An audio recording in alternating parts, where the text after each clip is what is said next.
Hello दोस्तों, कैसे हैं आप सब।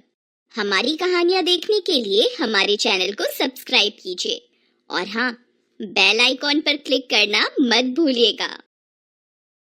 लक्ष्मी जी।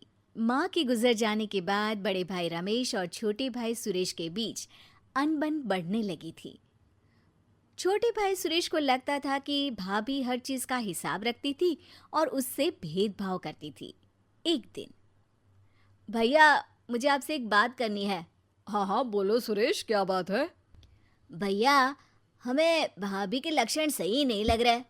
हमें लगता है वो हमारे साथ भेदभाव करती है, इसलिए हमने सोच लिया है कि हम अलग रहेंगे। अलग रहेंगे मतलब? अरे हम भाई हैं, अलग कैसे रहेंगे?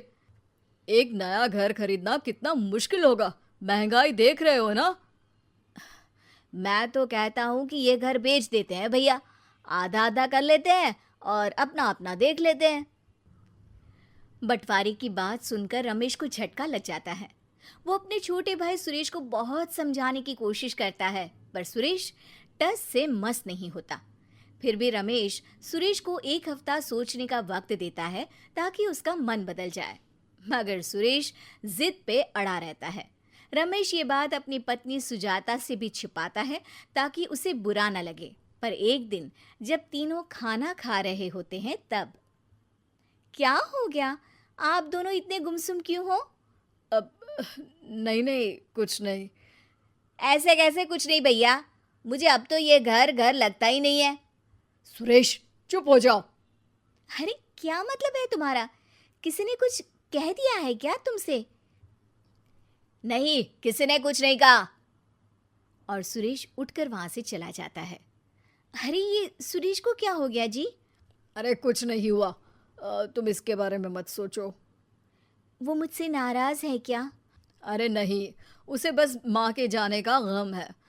अरे कुछ दिन में भूल जाएगा सब कुछ। उस रात रमेश सुजाता को तो समझा बुझा के चुप करवा देता है। अगले दिन सुरेश एक वकील को बुला लाता है। तो घर को बेचकर आधा आधा बांट लेते हैं, फर्नीचर आप रख लीजिए और मुझे माँ की एफडी दे दीजिए। ठीक है, जो तुम ठीक समझो। अब दोनों सोने के कंगन भी तो है ना? हाँ हाँ, ये भी मेरे ही है। नहीं नहीं, ये माँ ने सुजाता को दिया था आखिरी निशानी के तौर पर। ये मैं तुम्हें नहीं ले जाने दे सकता सुरेश। अरे भैया, आप मुझसे बड़े हो, मम्मी पापा का लाड़ प्यार आप ही को तो मुझसे ज्यादा मिला है। मैं छोटा हूँ, मेरी शादी नहीं हुई, इसीलिए तो वो कंगन आपको मिले, वरना वो तो मेरे ही थे। पिछले 2 महीने से माँ के जाने के बाद मुझे हर चीज पर रोकती है भाभी। मुझे पैसे नहीं देती खर्च करने को, अरे घर के काम करवाती है। आज मेरी शादी हो जाती तो मुझे ऐसे दिन नहीं देखने पड़ते, पर माँ ही चली गई और ऐसा लगता है कि मैं पूरी तरह अकेला हो गया हूँ। इतने में सुजाता अचानक आ जाती है। अरे सुजाता, तुम?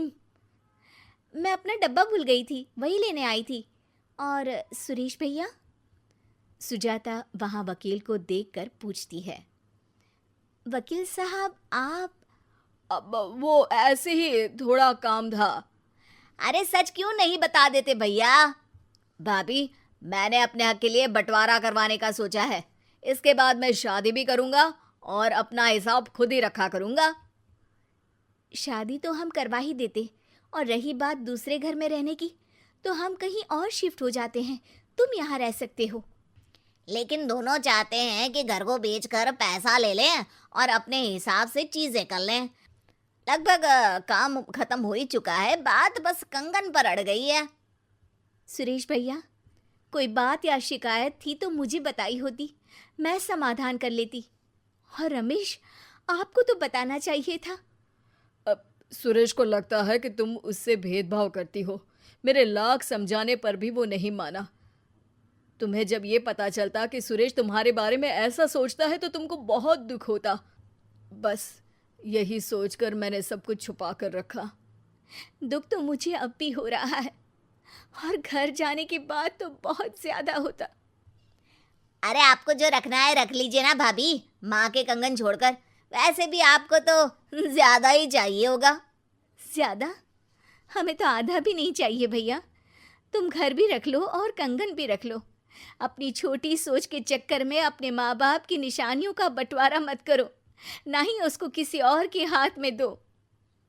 सुरेश जैसा भाभी के बारे में सोचता था, भाभी ने उसका एकदम उल्टा किया और सब कुछ सुरेश को देकर रमेश और सुजाता कहीं बाहर चले गए। कुछ महीनों बाद एक दिन बाजार में, अरे सुजाता जी, रमेश जी, कैसे हैं आप? हम लोग तो ठीक है, नया घर बनवा रहे हैं। आप कैसे हैं? मैं तो ठीक हूँ, लेकिन आप लोग सुरेश की खबर लीजिएगा। अरे क्यों, क्या हुआ? वो तो हमारे फोन भी नहीं उठाता। अरे मेरे भी नहीं उठाता। आप लोगों के जाने के बाद उसे मिली आज़ादी का उसने बुरी तरीके से इस्तेमाल किया। कंगन बेचकर बुरी संगत में फंस के शराब पीने लगा और तरह तरह के नशे करने लगा। घर भी बिक गया है भाई। परसों मुझसे शराब पीने के पैसे मांग रहा था। आपके साथ होता तो कुछ अच्छा कर लेता। रमेश को सुरेश के किए पर बहुत गुस्सा आता है और वो उसे कभी नहीं मिलने की जिद पे अड़ जाता है। मगर सुजाता सुरेश को अपने नए घर लेकर आती है। सुरेश शर्मिंदा होता है और दोनों से माफ़ी मांगता है। सुरेश कसम खाता है कि अब वो अपने लिए एक नौकरी ढूंढेगा और पैसे कमाकर पिताजी का मकान और माँ के कंगन वापस खरीद लेगा। शिक्षा: अनुशासन को कभी बंधन नहीं समझना चाहिए और आज़ादी मिल जाने पर कभी उसका गलत इस्तेमाल नहीं करना।